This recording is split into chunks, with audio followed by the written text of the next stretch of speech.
Hi there, welcome to my history project for Utah History, the Utah History Essay Journal. Today we're going to film about the Transcontinental Railroad in Utah. 145 years ago, give or take a few months, at this very spot, the United States became joined as one, with railroads going from California to the east, beginning in Omaha. At this very point, the rails were joined and a celebration took place. Not much has changed since then. The little town that was here is gone. It's now a museum. But it offers you the chance to see where it happened and why it happened.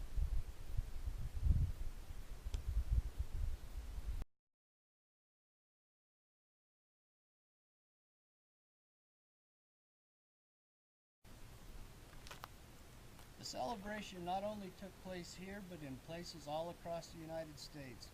With the Transcontinental Telegraph in place, the last spike was rigged to the wire, and when it was driven in, the country knew the rail bed was completed and the Union was now joined. So come on with me and let's go on a tour, and we'll show you what Utah and the Transcontinental Railroad is all about, especially dealing with the Mormons and Brigham Young and his hopes and desires of what had happened. Thank you.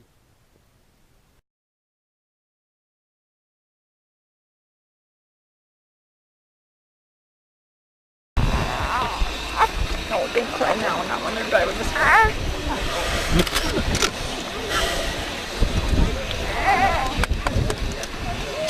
Yay!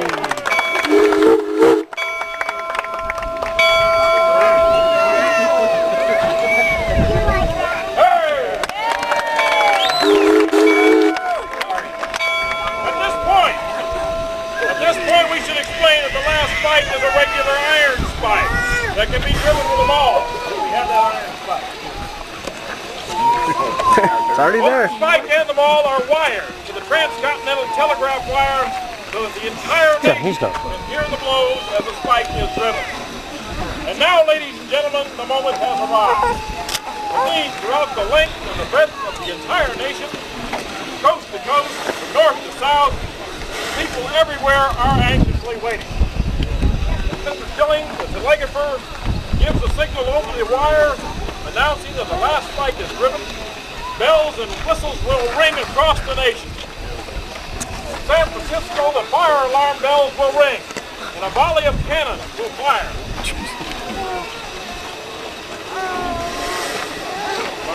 Dr. Durant and Governor Stanford will now share the honor of driving this, the last spike in the Pacific Railroad. Gentlemen, are you ready? We're ready. Full attention. All ready now. The spike will soon be driven. The signal will be 3 dots for the commencement of the blow.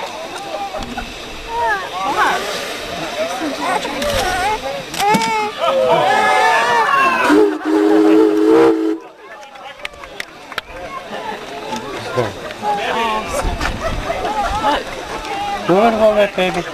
Let me have the baby. All right, I get it.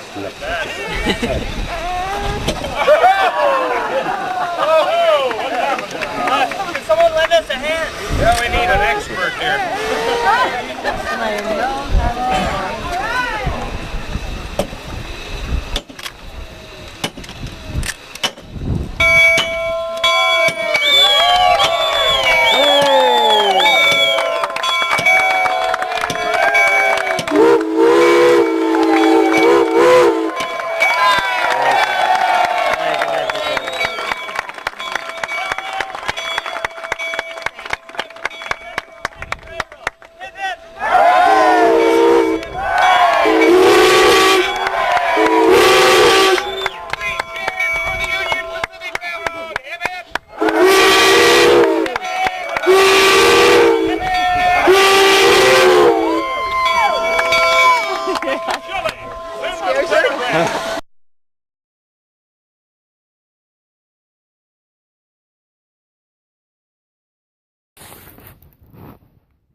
It is said in the history of the railroads with the contracts that they had that The more track you laid, the more property and benefits you got.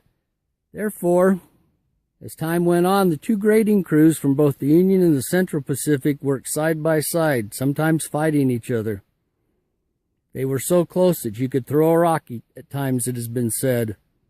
We're looking south on the Central Pacific rail bed. As we move down, we can see where the Union Pacific was working west on their rail bed.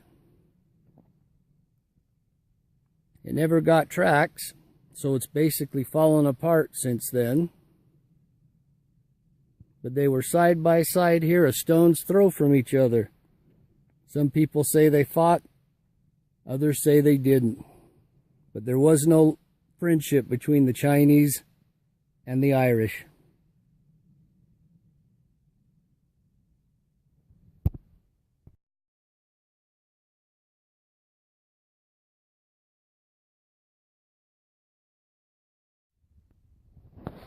One of the biggest problems that faced the Central Pacific, well, they actually had two major problems. One was the Sierra Nevada mountains and how to get across them, and once you entered the Nevada and Utah West Desert, water. Not a lot of water out here. What they did have, they used sparingly. This is Locomotive Springs. Kind of low right now. This was one of the water supplies for the Central Pacific as they came across. You can see it's really low and scuzzy right now. It's actually turned into a fishing hole for people that like to come out this far. But water was the big obstacle.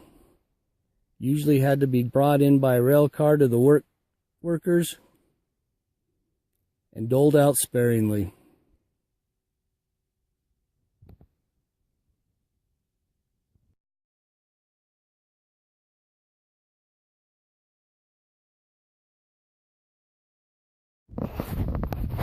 Life was tough out here on the desert.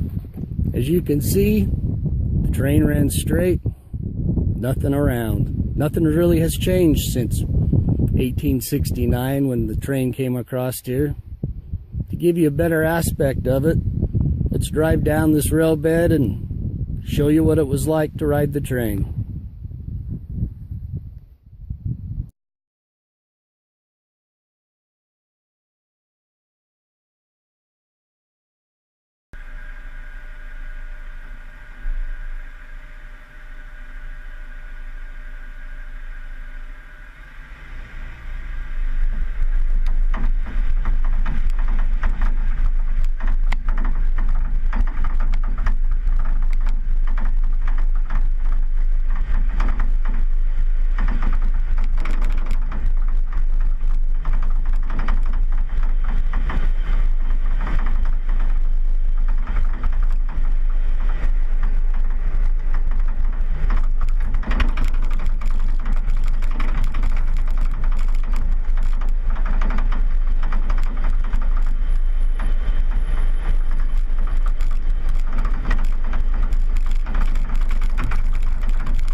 Contracts that the railroads got from the government included acreage on each side of their specific rail beds.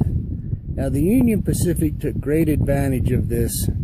Lots of towns in Wyoming, Utah, and others towards the east were formed because of the railroad. The Central Pacific, on the other hand, didn't have much luck with that.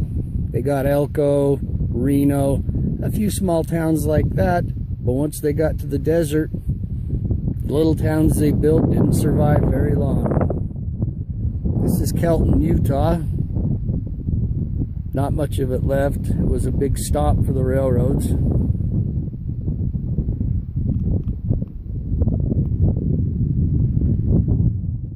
There's actually 4 towns that are still known that have little remnants left. They were Kelton and Terrence, Watercress, and Lucian. Kelton here received its water from the mountains. They had to run it in by a pipe. Pan over to that really quick. There's our train for the day. From those mountains over there, it was a 4-inch wooden pipe, ran all the way from those mountains to here in town to service the engines. There was a round table at one time, lots of siding, but there's really nothing left anymore.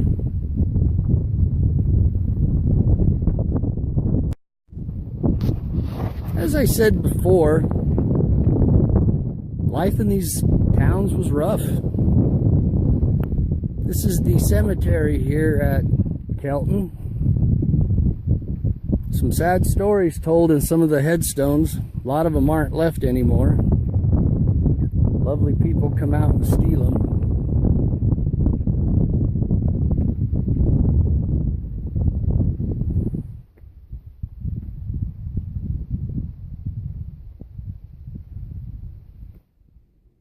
Here's one of the remaining ones. You can hardly read it anymore.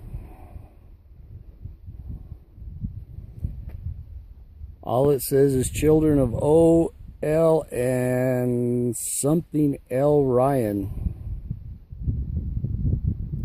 Years ago when coming out here, there were a lot more headstones, but people seem to think that they can steal them now. This right here was a family plot. Dad died, the mom and the kids all within a month of each other. I'll see if I can find a picture and add to it from one of my collections. But there was not a lot. Not a lot at all. It was a hard life.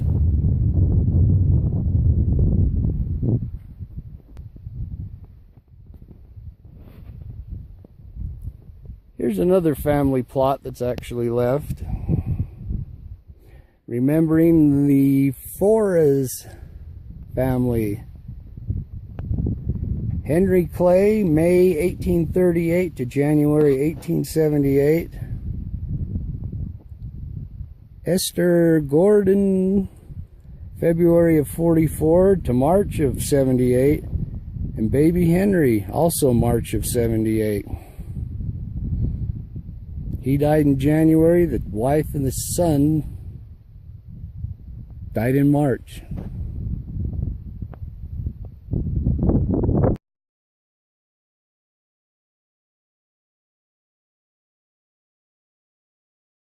Yeah, just take the cap off.